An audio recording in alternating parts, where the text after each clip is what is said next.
Entitled Mom's spirited kid got banned from every cafe in town after finally crossing the wrong bakery.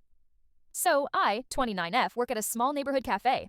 It's a chill spot, regulars know each other, and most of the time it's peaceful. Enter Bradley, 10M. Or as we've nicknamed him, the Tornado. Bradley's mom brings him in at least 3 times a week. She sips her latte, scrolls on her phone, and acts like her little angel isn't wreaking havoc. This kid does everything, running behind the counter, grabbing muffins with his bare hands, screaming if we don't give him extra whipped cream, and, my personal favorite, once unplugging the Wi-Fi router because he wanted to see what would happen.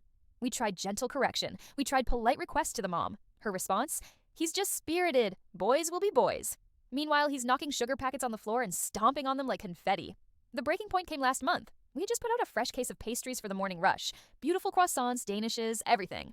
Bradley decided it was the perfect time to stick his grubby hands in and squeeze every single one. Customers were horrified. When I told his mom he'd just contaminated $80 worth of food, she shrugged and said, "Well, maybe don't put it where kids can touch it." That day, my manager finally banned them. She told the mom she wasn't welcome back until her son could behave. The mom rolled her eyes and stormed out, dragging Bradley, who was screaming like we'd canceled Christmas. Fast forward 2 weeks. We thought that was the end of it until karma showed up. Update. So, turns out Bradley's antics caught up to him. Just not at our cafe. A few days after the ban, his mom took him to a fancy bakery downtown. And guess what? Same behavior. He climbed onto the display counter, tried to grab cupcakes, and in the process, knocked an entire tray onto the floor.